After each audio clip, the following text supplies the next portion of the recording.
Trump baru saja mengkritik kawannya sendiri, rivalnya yaitu Joe Biden, dan mengatakan inilah sejarah Amerika Serikat yang terkelam. Karena Amerika Serikat sudah ditinggalkan oleh kawan-kawannya dan diejek oleh Iran, Rusia, dan lain sebagainya. Renungkan semuanya itu. Dan pengaruh Amerika Serikat di dunia internasional semakin melorot dan semakin merosot. Tuhan sanggup mengerjakan apa saja yang menjadi keinginan Dia. Manusia seharusnya tahu diri.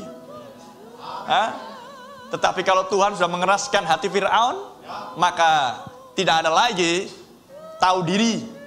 Yang adalah muka tembok. Amin. Itulah yang terjadi dengan NATO dan blok barat. Ketika jenderalnya Inggris sudah berkata, "Hai NATO, mbok tahu diri dong." Tahu diri dong. Ketika pemimpin Jerman berkata, "NATO, janganlah serang Rusia." Paham? Mengerti yang saya maksudkan? Tapi apakah NATO tahu diri? Apakah Amerika Serikat tahu diri? Tidak. Tuhan keraskan hati mereka. Karena mereka sudah mengeraskan hati dengan menolak pesan di zamannya. Seorang nabi sudah dibangkitkan di Amerika Serikat. Dan bahkan sudah diproklamirkan di Kongres. Di DPR MPR-nya ada seorang nabi abad 20. Amin. Dan sudah 60 tahun yang lampau hal itu diproklamirkan. Dan bahwa foto tiang api di atas kepala Nabi Branham ada di Gedung Putih. Amerika menjadi saksi lawatan Tuhan di akhir zaman sesudah Israel kembali ke tanah airnya. Tetapi lihat, Amerika tetap keras kepala bersama dengan sekutu-sekutunya mencoba untuk memerangi seorang yang diurapi Tuhan. Amin.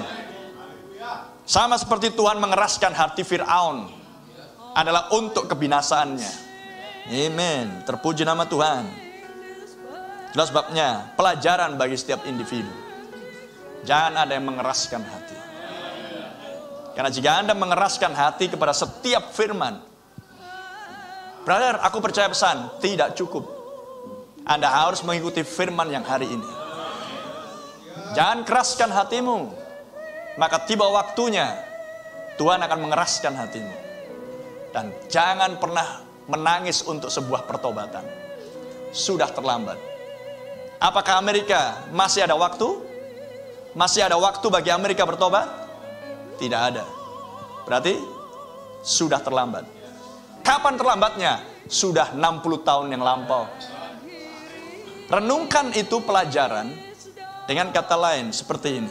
Perhatikan baik-baik. Anda tidak bisa mengerjakan dari dirimu sendiri.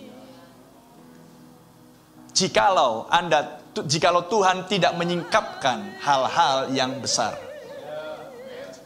Supaya hal-hal yang besar yang disingkapkan yang adalah misteri itu bisa diturunkan ke level yang lebih rendah. Untuk menjadi contoh. Amin. Supaya diterapkan untuk individu yang adalah level yang paling rendah.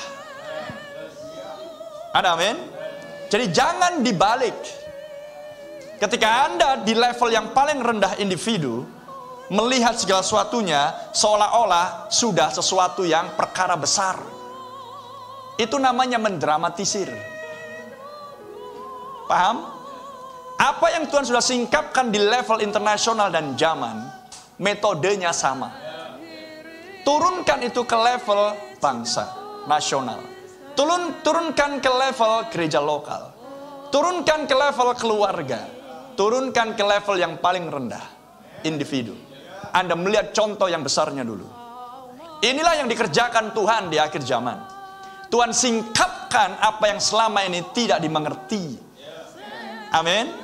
Dan ketika umat Tuhan melihat, maka umat Tuhan bisa menarik apa yang Tuhan sudah singkapkan itu untuk dirinya. Ada amin? Lihat hal yang sama yang saya sampaikan di Pangkatan. Ini masanya ketika bangsa-bangsa harus mengambil keputusan berpihak kepada siapa. Ada amin? Gak akan ada bangsa yang berpihak pada firman. Tidak akan ada itu. Jangan mimpi untuk hal itu. Karena Tuhan berurusan dengan individu. Tuhan tidak berurusan dengan bangsa. Nanti setelah mempelai wanita naik, Tuhan berurusan dengan sebuah bangsa. Sebuah bangsa. Yaitu adalah Israel. Sekarang Tuhan berurusan dengan individu. Tapi Anda harus melihat dengan pola yang sama kepada yang di atas Anda. Dan turunkan ke level individumu. Bangsa-bangsa sedang memilih. Bangsa-bangsa harus mengambil keputusan. Amin. Karena hanya ada 2 blok, barat dan timur. Renungkan itu. Ketika sebuah negara pemimpinnya memilih dengan keliru, siap-siap dilengserkan. Karena blok barat, amin, yang dikuasai oleh Isabel, memiliki kekuatan untuk menaikkan dan menurunkan siapa yang dia mau menjadi pemimpin di negara yang tertentu. Bahkan di negaranya sendiri, mesin pemilu pun dicurangi. Bisa nangkap? Lihat yang berlangsung di Pakistan 2 minggu yang lampau. Ketika pemimpinnya menolak Amerika Serikat, membeli gandum dari Rusia, tidak lama kemudian dilengserkan. Dan apakah itu sesuatu yang baru? Tidak. Sudah bertahun-tahun lamanya.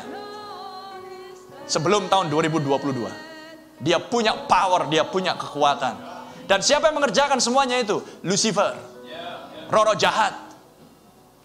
Mengerti? Apa yang berlangsung di Madagaskar tempo hari? Dulu hal yang sama. Dan Anda bisa melihat di banyak negara dan semuanya ada di dalam meterai-meterai yang tersingkap. Mengerti? Turunkan ke level individumu. Jika sebuah bangsa berpihak kepada satu bangsa manapun, jika bangsa yang satu tidak suka akan dilengserkan. Tapi jika Anda berpihak pada kerajaan Allah, siapa yang akan bisa melengserkan Anda? Amen. Dan ini zamannya untuk memilih. Waktunya memilih masih ada. Waktunya mengambil keputusan bagi setiap individu masih tersedia. Tapi tiba waktunya, hari itu akan berakhir. Dan Anda akan menangis, Anda akan meraung-raung, Anda akan meratap, tidak akan ada yang mendengar. Amin. Selain kegemparan dan kebinasaan akan melanda. Renungkan semuanya itu.